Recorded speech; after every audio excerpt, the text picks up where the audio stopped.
Good morning, I'm Adam Sexton. The recent shooting on the campus of Brown University highlighted the dilemma facing college campuses. They're supposed to be safe and reasonably open communities of higher learning, but security has become a paramount concern in this era of school shootings.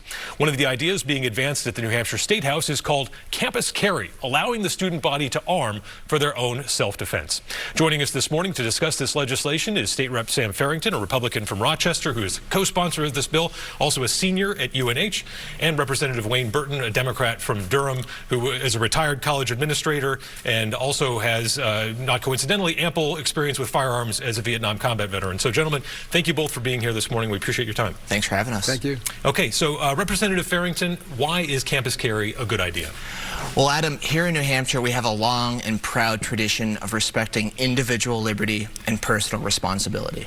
In 1982, the voters, Granite Staters, approved by a supermajority Article 2A of the New Hampshire Constitution.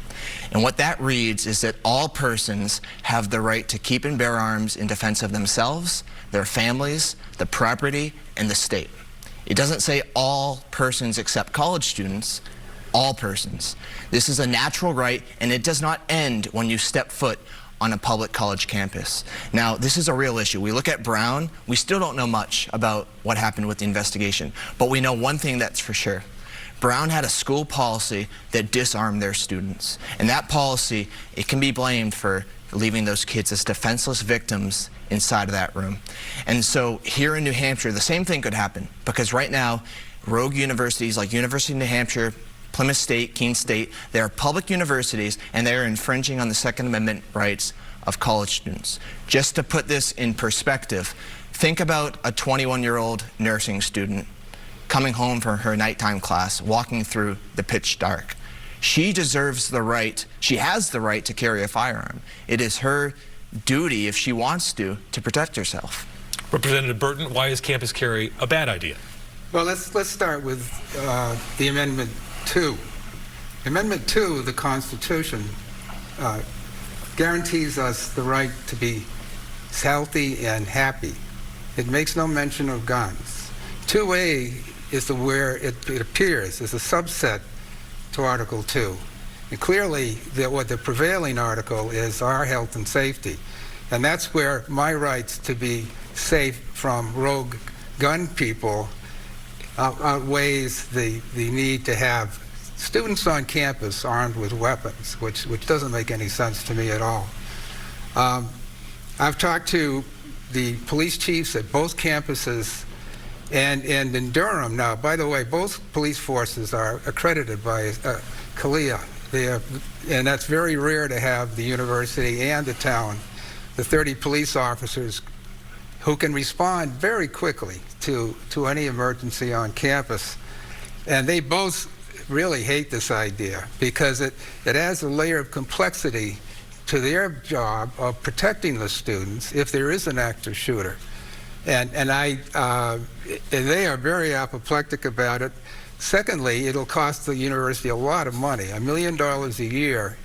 If you read the two-page fiscal note to the bill, they're going to lose students. They're going to have to pay more to harden the campus. They're going to have to hire more security officers, and their operating money for all three campuses will go up, and the community colleges, by the way, will go up by $1 million a year at a time when the Republicans are reducing the university's budget. So it's going to either come out as an increase in tuition or something else, or a reduction in expenditures. They may have to lay off staff in order to pay for the bill as it's currently written. Representative Farrington, I know you'd already posted on social media disputing the cost factor. What are your thoughts on that? I don't buy into that. We see this all the time in the State House. They'll post the fiscal notes, and the way it works is the bill will go to various state agencies, and whenever a bill takes away power from a state agency,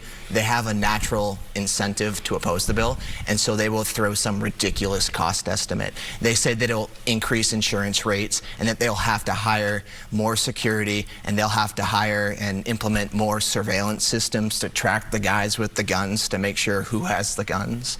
I mean, the fact of the matter is that guns, when responsible law-abiding citizens are armed, people are safer. And the public is safer. The insurance aspect, though, that seems like that would... Insurance companies would look at this and probably say, well, there's probably going to be a higher liability. I don't think so, because about a dozen other states have passed this, Texas, Wisconsin, Georgia, and we haven't seen that factor in those other states as well. Yeah, Representative Burton, to that point, other states have done this, and we haven't seen Wild West shootouts erupt on college campuses. What are your thoughts? Right, so why do we need the bill? The point up here is that none of the New England colleges do that. And so if a parent is choosing between UMaine, UVM, and UNH, and UNH allows students and wants them to carry guns, and by the way, the students carrying guns are not just students, they're visitors that come to campus. Faculty as well. And faculty and staff. And if I live a mile from campus, and I go through there on a Saturday night or a Friday night, half the students we see have been drinking or otherwise. I've ridden with the police in Durham. And that's when it gets really rough. If a student comes back from downtown of drinking, he goes into his room, there's a gun on the bed. Right now, the system at UNH is working. The students aren't asking for a change. Until it doesn't. Because they secure their weapons in the police station, and they can get their weapons anytime they want to, because it's 24 hours. If they want to go hunting, they can get up at 3 o'clock. They can get their weapons at the police station. Question for you. If a person shows up wanting to commit a mass shooting, can they go to the police department and get that weapon within 5 seconds? If the Brown students had that same ability to keep it in a locked box at the police department, would that have prevented the Brown shooting inside of that room? No, and neither would the arming of the students, because the students go to the library to study. If every student in the university bought a gun, would you want to go to the library? If you were sitting next to a person with an AK next to them, or a pistol in their pocket, you have not seen bodies that have been shot. I have killed people in Vietnam with a 50 caliber machine gun. I carried a 45 caliber pistol. And when the bullets start flying, you cannot control what happens. And that's when the police would have a very hard time trying to pick out the bad guys from the good guys. And you probably endanger more students by arming everybody than you do by relying on the people who are trained to handle those situations. Well, and I had a police force when I was president of North Shore Community College with 30 members in it. I didn't arm the police because Lynn had a station there. They were professional police, and we tried very hard to indicate to students that they were safe on campus, certainly. Let's give Representative Farrington a chance to respond. Well, Wayne, the fact of the matter is that individuals have a right to defend themselves with a firearm. The Supreme Court... And I have a right to be safe.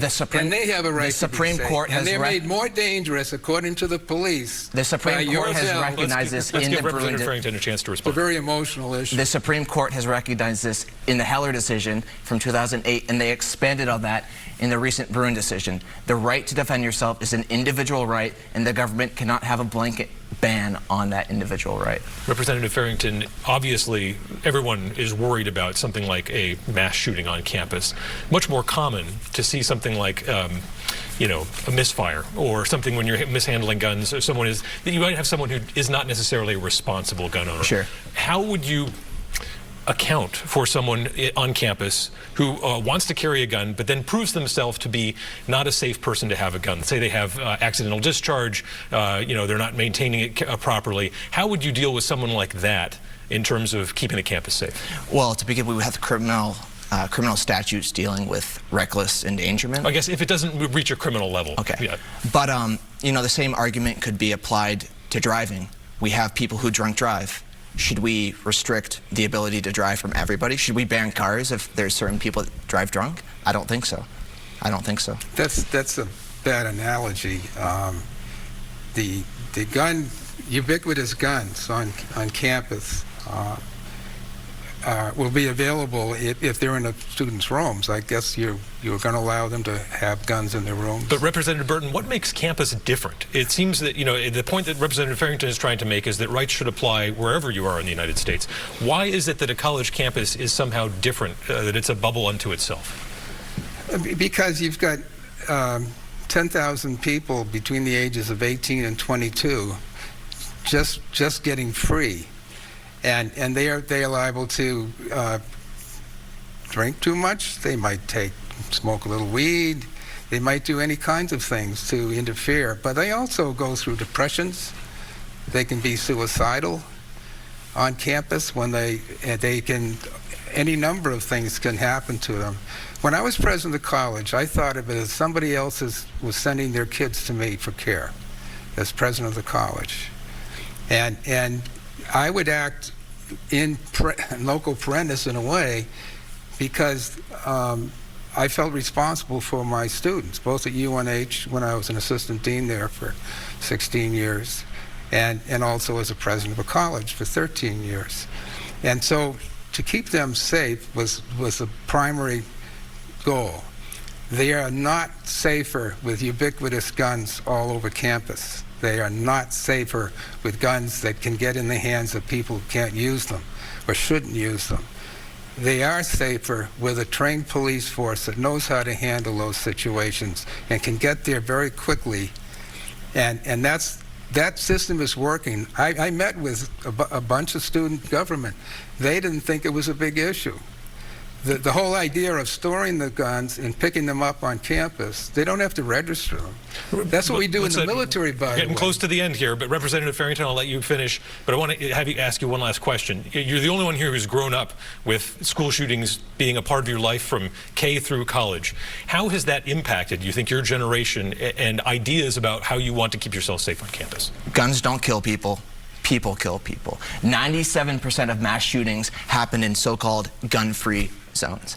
And what I will end with this, RSA 159, Section 26 of New Hampshire law, it's the preemption statute. It says that all authority belongs to the state legislature in regulating firearms. It says that political subdivisions do not have any authority regulating firearms. The legislature, elected by the people, has the exclusive authority. And right now, when bureaucrats at UNH or Plymouth State or Keene State, colleges are funded by taxpayer dollars, when they restrict on the Second Amendment rights of college students, that's an overstep of authority, and we are going to rein in that. We're going to put them in check. All right, we'll see how this develops. We've got to hit the break here, Representative. They do not prohibit guns on campus. The students can have guns on campus, but they have to be stored at the police station. Okay, but we got to hit the break here. Difference. We appreciate your perspectives, both of you, and we'll see how this unfolds at the state legislature up there in Concord. Thanks so much. Thank you. Okay, and we'll be right back with Republican candidate for Congress in the 1st District, Brian Cole.